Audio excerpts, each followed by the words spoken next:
Hola, ¿qué tal? Buenas tardes. Me llamo Alberto Villasán, soy responsable de inversiones de BBVA Suiza. Buenas tardes, buenos días para aquellos que nos siguen desde América. La verdad es que es un placer estar aquí con ustedes, tener la oportunidad de compartir con nuestros mejores clientes nuestra visión del mundo, donde vemos las oportunidades para invertir. Y eso es lo que vamos a hacer la próxima media hora aproximadamente, ¿no? Para ello contamos con la presencia de Joaquín González. Joaquín es nuestro responsable de renta fija. Cuando acabemos la conversación entre Joaquín y yo creo que tendrán oportunidad de hacer preguntas a través del chat que tienen habilitado. Así que, por favor, les invitamos, les pedimos que cualquier duda que puedan tener nos las pregunten por el chat. Nosotros responderemos. Si vemos que no podemos en este momento, se la responderemos más adelante, por supuesto. Bueno, Joaquín, pues bienvenido, ¿eh? Muchas gracias por estar aquí con nosotros. Buenas tardes, Alberto. Como dices, un placer poder estar en conexión directa con nuestros clientes, resolviendo las dudas que puedan tener hacia la situación de mercado actual, ¿no? Sí, Joaquín, porque yo, la verdad es que desde fuera veo el mundo un poco loco, ¿no? Veo que tenemos noticias de que la inflación se dispara, luego la inflación baja de repente, los bancos centrales parece que tienen una carrera para subir las tasas, a la vez la economía está fuerte, pero parece que se hunde, Alemania tiene recesión, pero no queda claro porque todo de momento funciona bien. Entonces, parece, desde fuera, sí, parece como que todo viene como consecuencia del COVID, ¿no? Como que el COVID cambió un poco la dinámica de la economía, la dinámica de nuestra realidad y quizás haya que irse a COVID a buscar el origen de lo que está ocurriendo, ¿no? Por eso mi primera pregunta la podemos ver en la pantalla, ¿no? ¿Cuáles fueron los efectos del COVID en la economía? Es decir, ¿por qué está pasando esto ahora, ¿no? ¿Cuál es tu Sí, opinión? efectivamente. Yo creo que la raíz, el fruto de los problemas que hemos visto en la inestabilidad económica de los últimos años ha sido fruto de, bueno, la crisis causada por el COVID, con la aparición del COVID en primavera de 2020, ¿no? En ese sentido, las autoridades, para combatir esa crisis, pues posiblemente se extralimitaron a la hora de inyectar dinero en el sistema, ¿no? Para que te hagas una idea, el conjunto de la inyección económica fue superior a la suma de las ayudas o los paquetes de rescate que se hicieron en el Plan Marshall después del crash del 29, la Segunda Guerra Mundial y la crisis financiera del 2008. O sea, todo de golpe, en un año metieron más estímulos que en esos tres acontecimientos históricos, ¿no? Obviamente eso provocó, como podemos ver en la diapositiva, un incremento muy fuerte de la inflación, que se llegó a situar en niveles superiores al 9%, ¿no? Hablando en tasa interanual, ¿no? Inflaciones no vistas desde los años 80, ¿no? Todo ello, lo que llevó la Reserva Federal, posiblemente tardó bastante tiempo en subir tasas y retirar estímulos, y finalmente lo que produjo es la mayor subida de tasas de la historia, ¿no? La mayor subida, o mejor dicho, la subida a la mayor velocidad de la historia, ¿no? Sí, claro, tiene sentido, ¿no? Si al final meten, como decías, ¿no? Un gasto equivalente a la Segunda Guerra Mundial, comentabas, ¿no? Más Plan el Marshall, plan Marshall, más el rescate de la crisis de principio de 2008, ¿no? Que es una barbaridad, ¿no? Puesto capitalizado por inflación, tiene sentido que algo pase. No se va a quedar todo igual, ¿no? Tiene sentido que haya una ola de repente inflacionista, ¿no? Yo lo entiendo perfectamente, ¿no? Entonces, claro, una vez que eso sucede, claramente ha sucedido, claramente se han extralimitado, claramente hemos tenido una ola inflacionista. Mi siguiente pregunta la podemos ver en la siguiente diapositiva, en la siguiente slide, ¿no? ¿Qué está pasando ahora? Porque eso ya ha pasado. Ya ha pasado el COVID, claramente. Hicieron el estímulo económico que comentas, claramente. La inflación subió claramente, todo lo hemos visto. Pero ¿qué hay a partir de ahí? ¿Qué está sucediendo? ¿Qué debemos esperar, ¿no? ¿Qué está ¿no? pasando realmente ahora, ¿no? Sí, efectivamente, la pospandemia vino marcada por ese crecimiento tan fuerte de la inflación y un crecimiento de la actividad económica enorme, ¿no? Muy vigoroso, ¿no? Las autoridades lo que hicieron en 2022, en la primavera del 2022, es retirar los estímulos monetarios y fiscales del sistema. Y por tanto, lo que hemos visto durante los últimos 12 meses es un crecimiento económico ya más moderado y sobre todo un fuerte descenso en el crecimiento de la inflación, ¿vale? Como hemos dicho, hemos pasado de tasas interanuales en Estados Unidos del 9,2 a tasas actualmente en torno al 3%, que son ya bastante más acorde a los niveles estructurales de inflación, ¿no? O lo que sea la inflación es relativamente bajo control, ¿no? Pensamos que eso va a seguir así, principalmente en 2024. De la actividad económica moderada vamos a pasar seguramente a una actividad baja, con incluso riesgo de recesión en algunas geografías, y posiblemente ya la inflación se habrá reducido el crecimiento de la inflación a tasa del 2%, que es el mandato que tienen los principales bancos centrales, ¿no? O sea, si lo entiendo bien, Joaquín, y yo creo que se puede ver en la slide que comentabas, en la diapositiva, Eva que ha subido, baja. Porque una vez que se pasa el estímulo, todo vuelve de alguna forma a la normalidad anterior o a la situación anterior. Con lo cual, lo que hemos visto es una especie de situación temporal extraña, rara, porque no es habitual, pero de alguna forma todo está volviendo a su cauce, por así decirlo, ¿no? Sí, ya en 2021, como recordamos, cuando empezaron los primeros brotes de inflación, más o menos el mercado veía que la inflación se estaba disparando. La propia Reserva Federal decía que no tenía prisa por subir tasas porque la inflación iba a ser transitoria. Realmente lo que marca la inflación a largo plazo es la demografía y la deuda, y en ambos casos pues no incitan a que haya una inflación estructural, ¿no? Bueno, sí, pues yo creo que increíble, ¿no? Porque, claro, en el día a día nos metemos en la dinámica de las noticias, los datos económicos, y no vemos la perspectiva, ¿no? Como este gráfico que claramente nos muestra cómo todo vuelve de alguna forma a la normalidad, a una situación parecida a la situación pre-COVID que teníamos, ¿no? Nosotros de Beba Suiza, como sabes, podemos comprar cualquier activo financiero del mundo, es la realidad, ¿no? Podemos elegir, porque es una plaza internacional, global, etcétera, ¿no? De todos esos activos, hay un activo que nos gusta especialmente, que hemos compartido ya con algunos de nuestros clientes, que nosotros mismos hemos invertido desde aquí, desde Beba Suiza, que son los bonos de las mejores empresas del mundo, las empresas de Estados Unidos, ¿no? Coca-Cola, por ejemplo, ¿no? Entonces, mi siguiente pregunta, Joaquín, sería, como podemos ver en la siguiente diapositiva, ¿qué valor tiene ese activo para nuestros clientes, para los inversores? ¿Por qué nos parece tan interesante? ¿Qué ofrece esto en estos momentos? ¿Qué ofrecen los bonos en estos momentos? Sí, para nosotros venimos desde meses, hablando con nuestros clientes de que nos parece, sobre todo para los más conservadores, una idea extraordinaria de inversión, como siempre a medio y largo plazo, ¿no? Por su certidumbre, ¿no? Sabemos lo que vamos a ganar de aquí a un plazo de aproximadamente 10 años. Como vemos en esta diapositiva, la rentabilidad que ofrece ahora mismo, la rentabilidad anual que ofrece una cartera de bonos de las mejores empresas de Estados Unidos con un vencimiento aproximado a 10 años se sitúa en niveles cercanos al 6%, ¿no? Esos niveles no se han visto desde la crisis financiera del 2008, ¿no? Que fue un evento bastante relevante a nivel mundial. Piensa, Alberto, que la tasa esperada de crecimiento de inflación para los próximos 10 años es del 2,2%. Es decir, al final un inversor va a obtener un incremento de su poder adquisitivo bastante significativo, ¿no? O sea, es decir, el 6% anual contra un 2,2% de inflación, pues estamos hablando que es cerca de un 4% anual de incremento del poder adquisitivo, y de manera matemática, ¿no? Porque esas empresas no tienen, además si se compran atomizadas y diversificadas, no hay riesgo de impago a 10 años, no hay, lo que sí puede haber es cierta volatilidad por el camino, como estamos viendo, pero obviamente sabemos que vamos a ganar a ese plazo más de un 60%, ¿no? Sí, si lo entiendo bien, Joaquín, claro, yo me puedo comprar en este entorno un bono o bonos de Coca-Cola, entiendo, ¿no? De, no sé, las mejores empresas del mundo, pues se me ocurre Apple, Amazon, ¿no? Por ejemplo, ¿no? Son las empresas más rentables, más sólidas. Muy globales. Muy globales. Y esas empresas me van a pagar un 6%, según veo en la gráfica, anual, ¿durante cuánto tiempo? Durante 10 años. No, 10 años. La idea sería invertir a ese plazo, entiendo, ¿no? A 10 años. Aproximadamente. Con lo cual, yo más seguro que voy a recibir un 60% mínimo de mi inversión inicial con una seguridad importante, entiendo, ¿no? Eso es. O sea, que desde ese punto de vista parece muy, muy interesante, ¿no? Claro, te comentabas justo ahora que una vez que lo compro puedo tener cierta volatilidad. Entonces, claro, yo que claramente veo la oportunidad, inflación es del 2,2, la inflación a 10 años, perfecto. Compro algo que me paga el 6, estoy ganando el 4% anual, lo cual una maravilla, había cobrado seguro, pues son las mejores empresas son cupones del fijos, mundo, ¿no? son cupones fijos.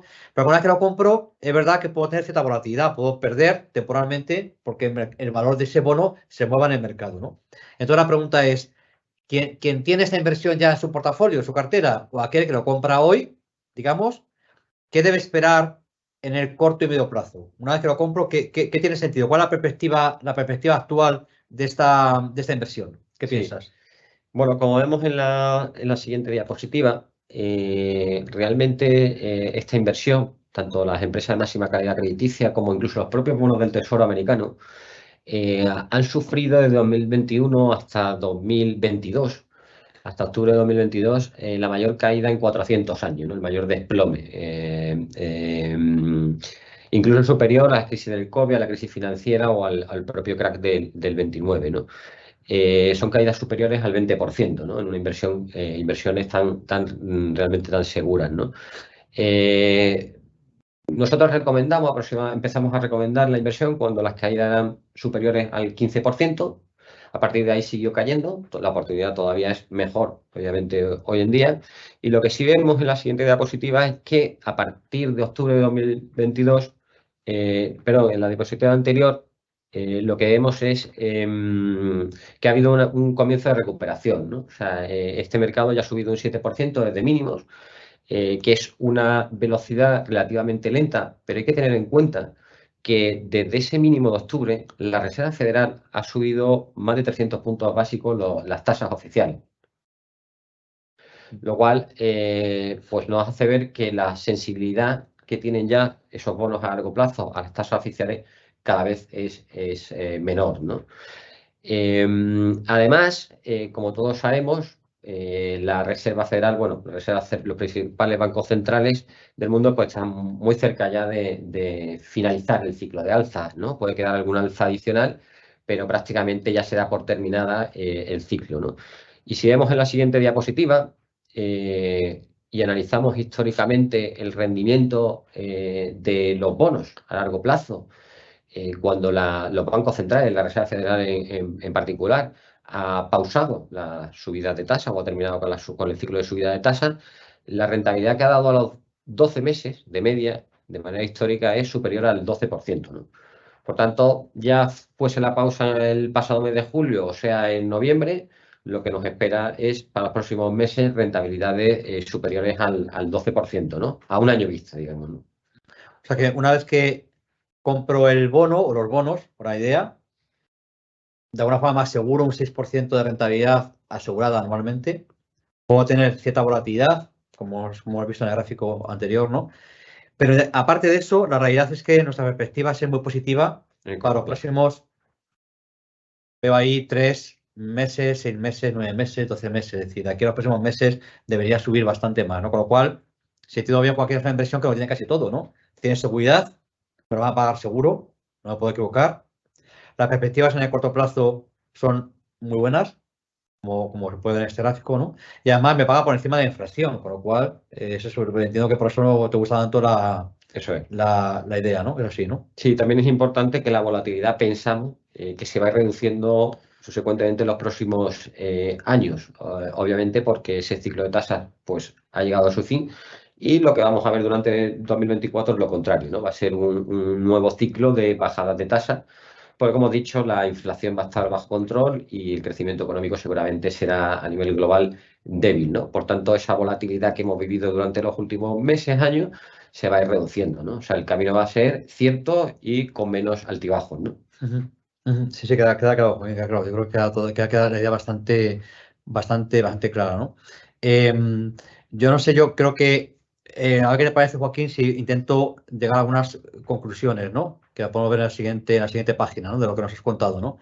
La primera conclusión es que el COVID fue algo único en la historia, ¿no? Es decir, nunca jamás los gobiernos han estimulado la economía de esta forma tan rápida y tan virulenta, ¿no? Y tan contundente, nunca jamás, ¿no? Y ponías el ejemplo de, oye, equivalente al gasto de la Segunda Guerra Mundial completo, que es una barbaridad, más el 2008, más el Plan Marshall, que estaba en un continente completo, ¿no? Eso en un año, ¿no? O sea que, y claro, eso implica lo que tú decías, ¿no? La subida de tasas que hemos tenido, que ha sido la más rápida de la historia. De eso comentabas, me parece, hace nada, comentabas que la caída del mercado de bonos ha sido la mayor de los últimos siglos. Efectivamente. O sea, ni en el año 29, con la crisis de la Gran Depresión, ni en el año 2008, ni en el COVID ha caído tanto. Con lo cual tenemos una situación totalmente histórica. Y anómala, ¿no?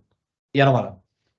Pero claro, eso a su vez representa una oportunidad extraordinaria, porque yo puedo comprar ahora bonos al 6% de cupón asegurado a 10 años, ya ganar más que la inflación y por lo tanto, pues voy a capitalizar mi patrimonio, ¿no? O sea que es una oportunidad excelente desde ese punto de vista, ¿no? Y sobre todo para los clientes conservadores, Alberto, me parece que es importante recordar que de 2008 hasta el post-COVID, digamos, 2021, las tasas oficiales en Estados Unidos han estado al 0,75%, es decir, por debajo de la inflación, que era de en torno al 1,6%, lo que se llama una represión financiera, ¿no?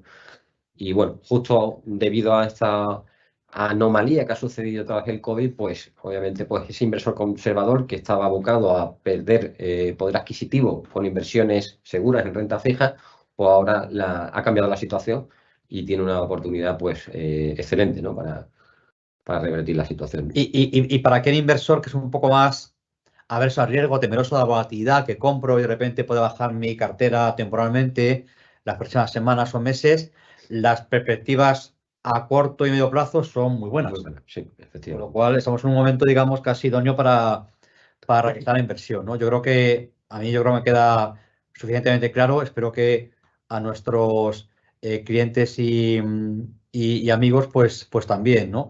Yo no sé si abrir quizás de alguna forma la puerta a preguntas que puedan tener los que nos están escuchando.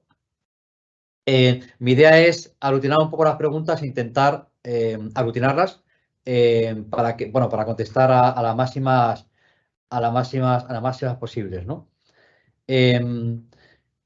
Nos pregunta uno de nuestros clientes qué pasa en la zona euro, ¿no? Porque claro, es verdad que nosotros estamos hablando en estos momentos de nuevo dólar.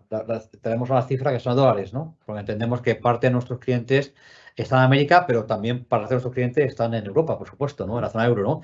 Entonces, ¿qué pasaría para nuestros clientes o para los inversores en la zona euro desde el punto de vista de la rentabilidad? Y también nos pregunta desde el punto de vista de la divisa, desde ambos puntos de vista, ¿no? ¿Cuál es tu opinión, Joaquín? Sí, bueno, en la zona, efectivamente, hemos hablado de Estados Unidos, que realmente a nivel global es la economía más fuerte, ¿no? Y el motor, digamos, económico de los mercados financieros. Realmente la economía europea estructuralmente es más débil que la economía americana. Habitualmente lleva un retraso, es decir, cuando Estados Unidos tiene problemas económicos, Europa suele ir detrás, pero justo la subida de tasas ha sido tan fuerte también en la zona euro. De hecho, ya ha sido posiblemente la última subida, se han subido las tasas hasta niveles del 4%, que lo que estamos viendo es otra anomalía, que es que Alemania, que es la locomotora, digamos, de Europa, ya está en recesión técnica. Es decir, cuando generalmente va con un retraso sobre Estados Unidos, Europa, algunas regiones ya están en recesión. Por tanto, nosotros creemos que Europa tiene una debilidad estructural respecto a Estados Unidos.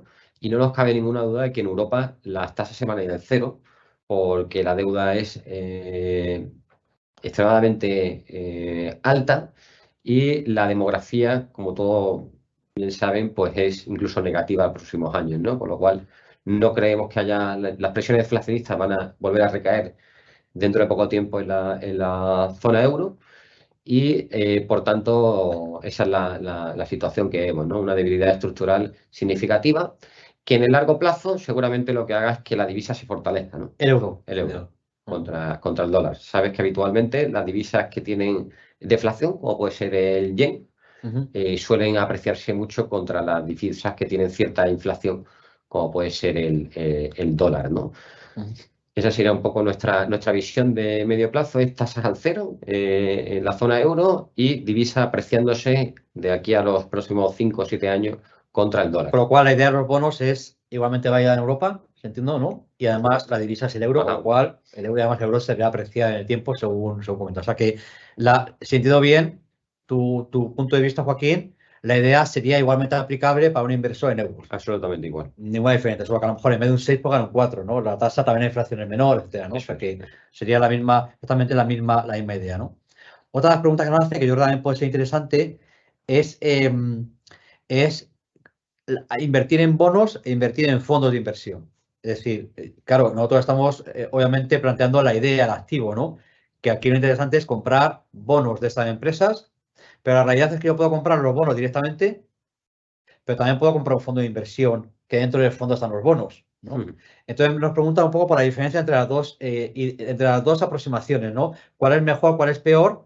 Pensando que a lo mejor el fondo puede dar menos o más, o qué diferencia puede haber. ¿Tú qué piensas? Sí, para nosotros, de nuestro punto de vista, lo ideal, como la idea es tan buena, es comprar fondos de inversión indexado. Es decir, O sea, un fondo, ¿no? un fondo que no tiene tracking error. Lo que quiere decir es que no va a hacer cambios sobre la idea original, ¿no? Como la idea es tan buena y tiene tanta potencia, lo que nosotros queremos es una cartera, digamos, más o menos estática. ¿Por qué preferimos un fondo? Pues muy sencillo, porque un fondo con poco dinero podemos participar en ese fondo que dentro de él tiene 300 emisores, ¿vale? O sea, 300 bonos. Con lo cual, el riesgo de impago se reduce prácticamente, además, hablando de calidad, grado de inversión, pues se reduce al cero. Si yo voy a través de un bono, el problema es que a lo mejor elijo 2, 3, 4 bonos. Y aunque sean empresas extremadamente buenas, a lo mejor esa empresa dentro de 5 años no ha ido bien. Y, pues claro, si he comprado 4 bonos y uno de ellos hace impago, pues realmente he perdido un 25%, ¿no?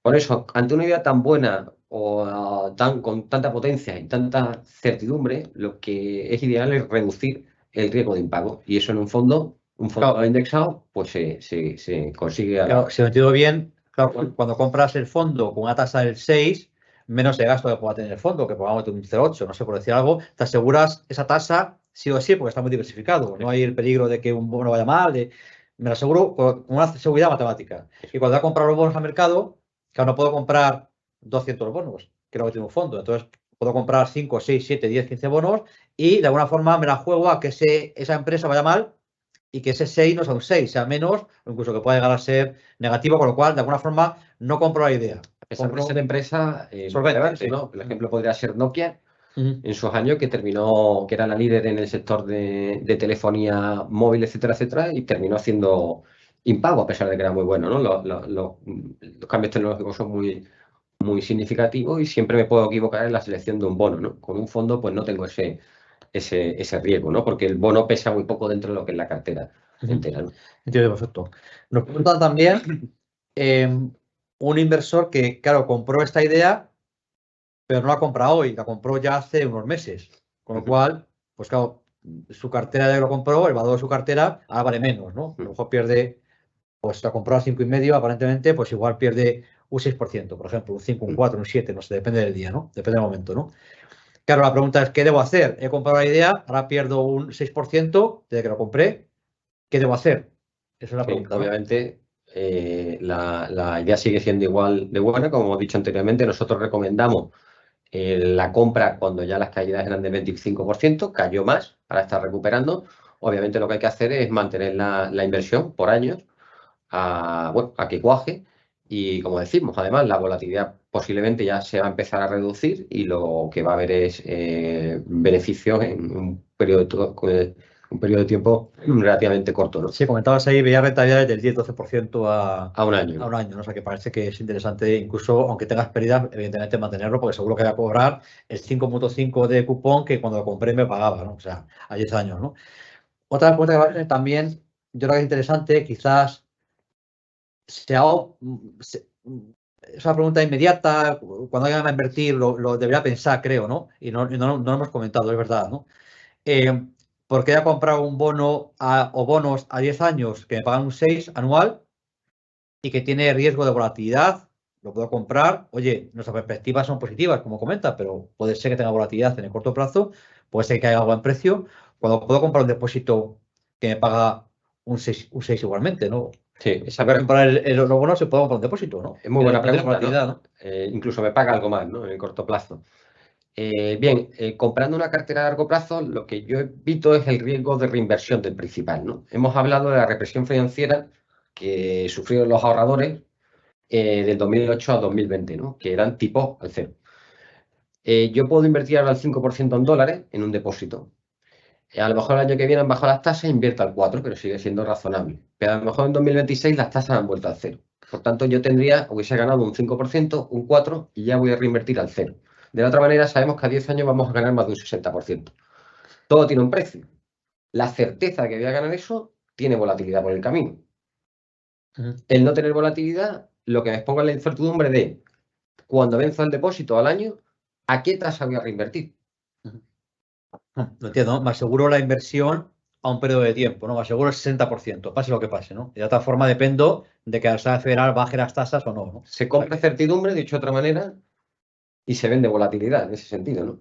O sea, es casi, si lo entiendo bien, Joaquín, es casi más certera la compra de los bonos a largo plazo, porque me aseguro esa rentabilidad. En cambio, un depósito voy a ganar el 5% hoy, pero dentro de un año no tengo la seguridad, así que es más incierto. O sea, que no, es una certeza un poco, entre comillas, ¿no? Y hemos visto también, Alberto, al principio, ¿no?, de la webinar, la velocidad a la que ha caído la inflación, ¿no?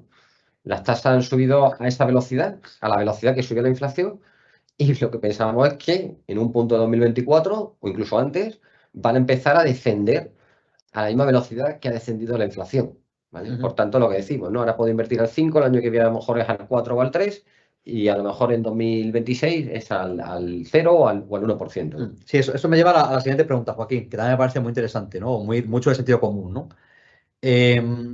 La inflación, comentabas que es ahora el 2,2 a 10 años, ¿no? La inflación. La expectativa, sí. Las expectativas, perfecto. La inflación esperada, digamos, ¿no? Claro, ¿qué nos hace pensar que no va a cambiar? Yo puedo comprar el bono al 6 y la inflación es del 2,2, pero luego puede ir la inflación a lo mejor al 10 o al 15, ¿no? Y por lo tanto, esa inflación que veo ahora no es tan baja, o de esa otra forma, el 6% no es suficiente para ganar más que la inflación, que es mi objetivo, ¿no?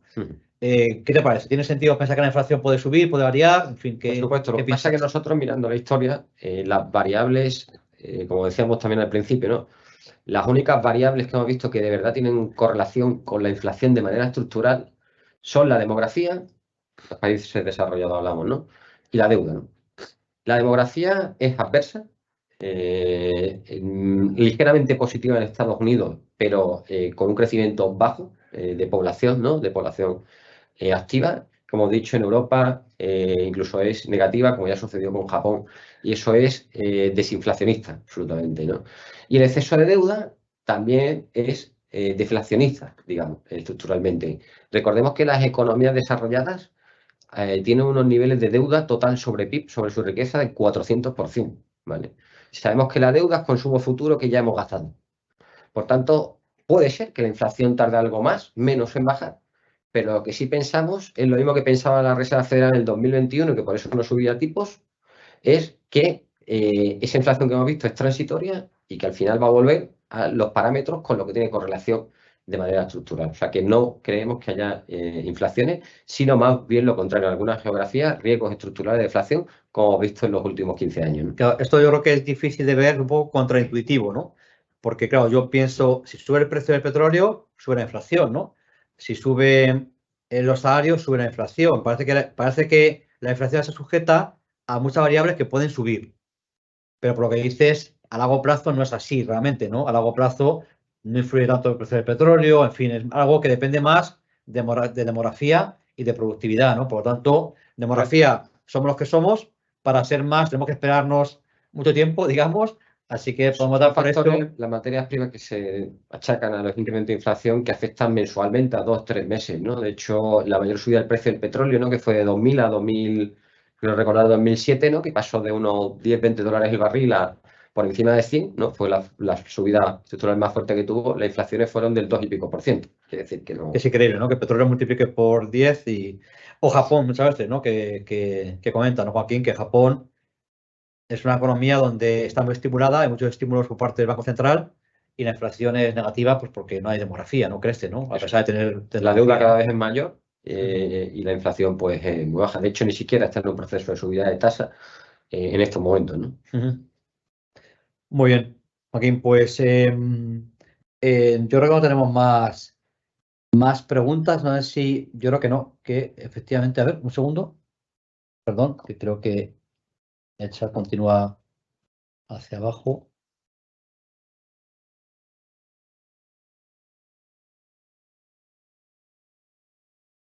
Sí, efectivamente, perdón, que no había visto, se me habían escapado dos preguntas que creo que pueden ser interesantes, ¿no? La pregunta, la primera tiene que ver, evidentemente, sobre renta fija, sobre bonos. Es ¿qué piensas sobre la evolución del bono a 30 años en Estados Unidos, cupón cero? Es una pregunta para nota, ¿no, Joaquín? Del bono a 30 años en Estados Unidos, cupón cero. Sí, bueno, ahora mismo ofrecen rentabilidades por encima del 4% anual. Y lo que estábamos comentando, ¿no? Es asegurarte en el activo más seguro del mundo, que es el bono del tesoro. Asegurarte más de un 4% durante los próximos 30 años, pues es una auténtica maravilla de nuestro punto de vista, ¿no? Como además, hemos comentado, creemos que la Reserva Federal ha llegado al fin del ciclo de subidas, independientemente de que haya una más, una menos, y los bonos a largo plazo son los que tienen mejor comportamiento tras lo que se llama pausa de subida de tasas, pues pensamos que la evolución, que es una inversión extraordinaria a medio y largo plazo, y también, como hemos dicho, pensamos que es una muy buena inversión a corto plazo. O sea, que vemos una evolución positiva de todos los frentes. Tu visión es claramente positiva. Extremadamente positiva. Sí. ¿Algún pero de la inversión? ¿Algo que la haga distinto? A lo mejor pasar 30 años puede tener más volatilidad o puede moverse más a corto plazo, pero bueno, obviamente lo que decimos siempre, ¿no? Cuando hay tanta certidumbre, pues a tanto tiempo, ¿no? Ese flujo de rentabilidad a tanto tiempo, pues voy a tener oscilaciones que a lo mejor no es este año, pero a lo mejor dentro de 3 o 4 años pues puede haber otra vez de nuevo oscilaciones, ¿no? Los mercados no suben de manera vertical, ¿no? Tienen subidas, después hacen una serie de pausas, correcciones para volver a subir, ¿no? Pero nosotros estamos extremadamente positivos. Claramente positiva la visión, ¿no? Perfecto. Yo creo que tenemos una última pregunta, que no es tanto de renta fija, de bonos, pero la verdad es que estamos hablando de temas que sí tienen relación, es sobre el oro, ¿no? Estamos hablando de inflaciones, de intentar mantener el valor del patrimonio, y claro, el oro pues, es un activo a considerar, ¿no? La pregunta sería, ¿qué opinamos del oro? ¿Qué te parece el oro como inversión, ¿no? A largo plazo, entiendo, ¿no? Aquí sería algo diferente a los bonos, ¿no? O los bonos del tesoro o grado de inversión, donde estamos positivos a los próximos 12 meses y a largo plazo, ¿no? Eso yo creo que ha quedado claro. Sí, perfecto. Pues en el oro sería algo diferente, ¿no? Nosotros estamos muy positivos en el largo plazo, muy positivos, porque pensamos que la Reserva Federal, como hemos dicho, al final va a bajar en un plazo razonable de tiempo las tasas otra vez a niveles extremadamente bajos y que, por tanto, el oro suele tener un buen comportamiento cuando las tasas son bajas y el dólar comienza un periodo de devaluación, que pensamos que va a ser así en los próximos 7-10 años, ¿no? Sin embargo, a corto plazo estamos negativos porque lo contrario, pensamos que el dólar se va a fortalecer en los próximos meses, va a ser el último momento de alza del dólar y el oro suele hacerlo mal cuando el dólar se fortalece. Entonces, estamos muy positivos en el largo plazo en oro, pero estamos bastante negativos en los próximos 12 meses. A 12 meses cierta prudencia, entiendo, pero a largo plazo positivo, ¿no? Eso es. Claro, ya es lo que pese más en un inversor, si corto plazo o el largo plazo. Por supuesto, sí, por supuesto. Muy bien, pues yo creo, Joaquín, que hemos respondido a todas las preguntas. Aprovecho una vez más para darles las gracias por su tiempo, por su atención, por dejarnos compartir con ustedes nuestras ideas de inversión, cómo vemos el mundo. Estamos a su disposición. Ya os saben, es un placer atenderles, si así lo requieren. Y nada, nos vemos en la próxima o en alguna, seguro que en alguna otra ocasión, ¿no? Muchas gracias por todo. Un fuerte abrazo. Muchas gracias. Cuídense.